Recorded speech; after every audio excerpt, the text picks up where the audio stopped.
Selamat pagi anak-anak. Sampai jumpa pada pembelajaran online pada pagi hari ini.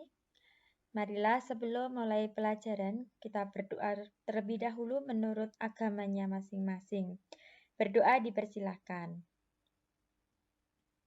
Nah, anak-anak, jangan lupa ya sebelum memulai pelajaran untuk presensi terlebih dahulu.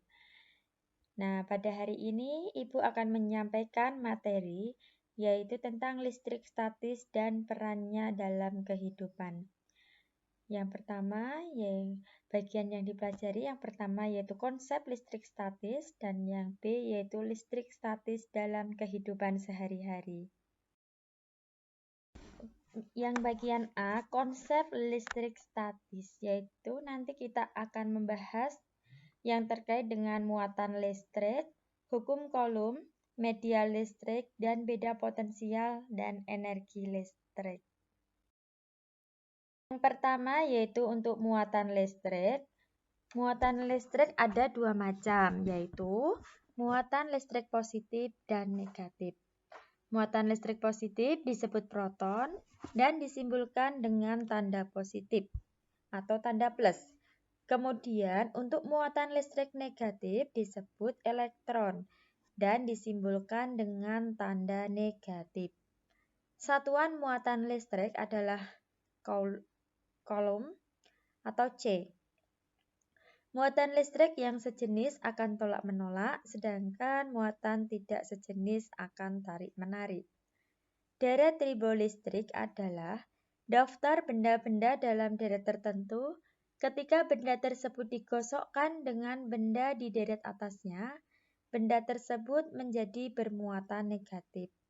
Sebaliknya, ketika benda tersebut digosok dengan benda di deret bawahnya, benda akan bermuatan positif.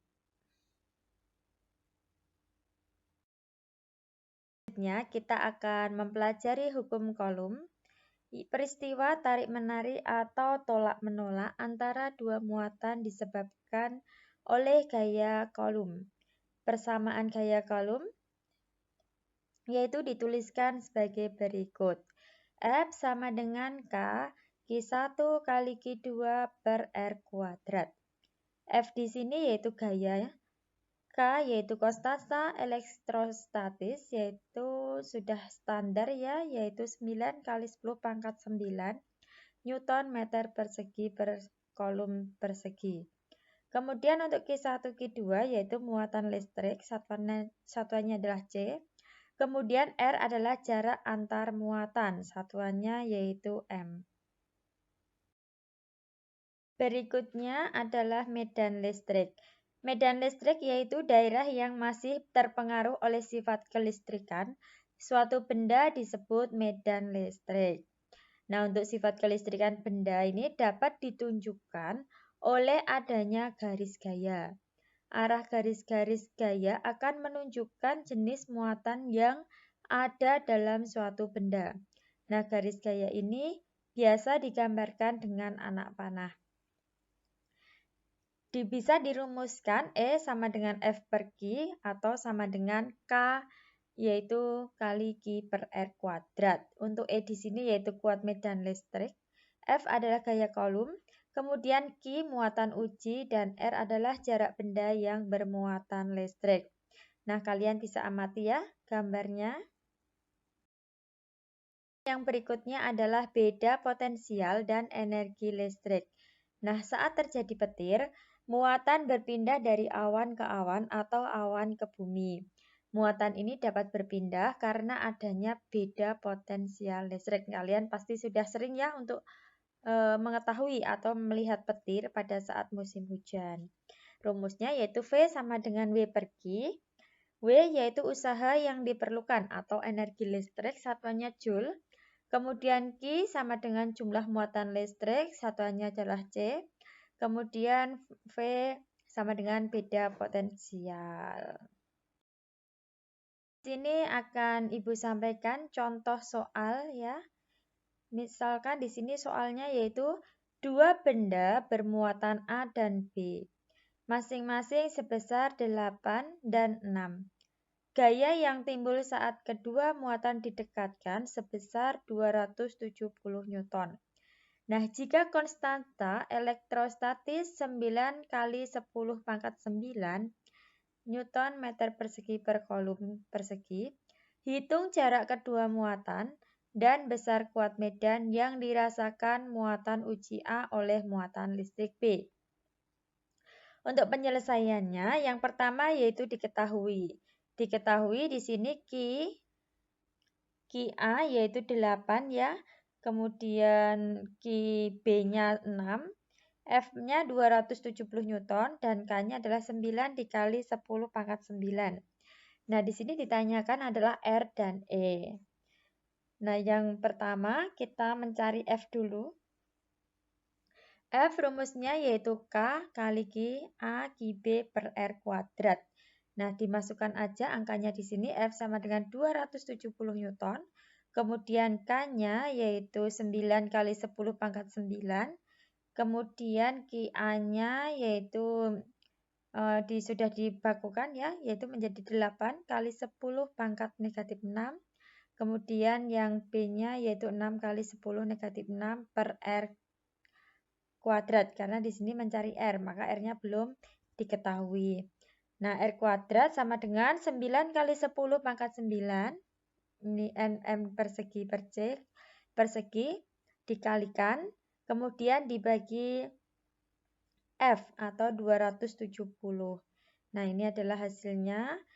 Karena di sini R kuadrat, maka supaya menjadi R yaitu diakarkan. Maka hasilnya adalah R sama dengan 4 kali 10 pangkat minus 2 meter. Nah, untuk yang berikutnya kita mencari E. E rumusnya yaitu sama dengan F per QA. E sama dengan F-nya adalah 270, kemudian QA-nya 8 kali 10 pangkat negatif 6C. Berarti E-nya sama dengan hasilnya ini ya, 3,375 dikali 10 pangkat 7 Newton per kolom. Jadi jarak kedua muatan yaitu 4 kali 10 pangkat negatif 2 meter dan besar kuat medan listrik yang dirasakan muatan A yaitu sebesar 3,375 kali 10 pangkat 7 Newton per kolom. Yaitu kita akan membahas listrik statis dalam kehidupan sehari-hari. Yang pertama yaitu kelistrikan pada sel saraf, yang kedua hewan-hewan listrik, dan yang ketiga adalah penggunaan listrik statis di lingkungan sekitar. Yang pertama, kita akan membahas tentang kelistrikan pada sel saraf. Nah, ternyata pada struktur sel saraf kita ini adalah terdapat listrik ya. Kalian bisa amati, ini adalah gambar sel saraf. Kemudian aliran ion pada celah sinopsis. Nah, ini listriknya, nanti sel persinapsis. Di sini ada membran presinapsis dan membran postsinapsis. Mekanisme untuk aliran ion pada celah sinapsis yaitu saluran Ca2+ membuka, kemudian konsentrasi Ca2+ meningkat. Vesikel berfusi dengan membran prasinapsis, neurotransmitter keluar. Kemudian neurotransmitter berikatan dengan saluran ion. Saluran ion membuka, ion Na+ masuk atau ion K+ keluar.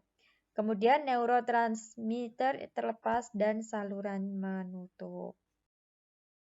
Ini adalah beberapa hewan-hewan listrik atau hewan-hewan itu bisa menghasilkan listrik ya. Contohnya yaitu ada ikan belalai gajah, ikan pari listrik, hiu, kepala martil, kemudian lele listrik, kemudian echidna, belut listrik, dan ikan skate listrik. Ini adalah contoh beberapa hewan yang bisa menghasilkan listrik. Yang ketiga yaitu penggunaan listrik statis di lingkungan sekitar. Yang pertama yaitu bisa digunakan untuk penangkal petir.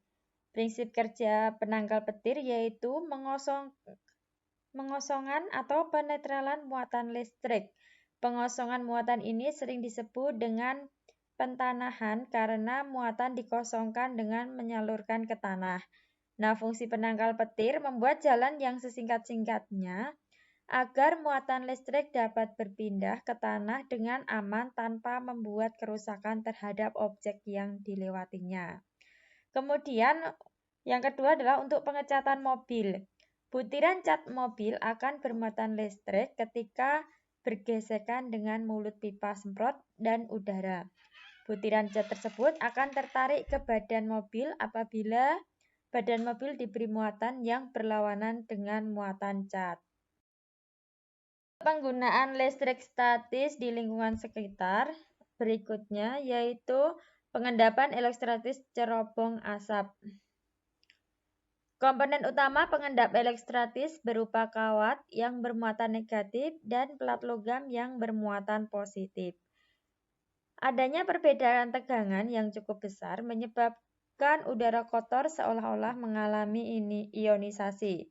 Nah, kotoran udara ini menjadi ion negatif, sedangkan udara bersih menjadi ion positif.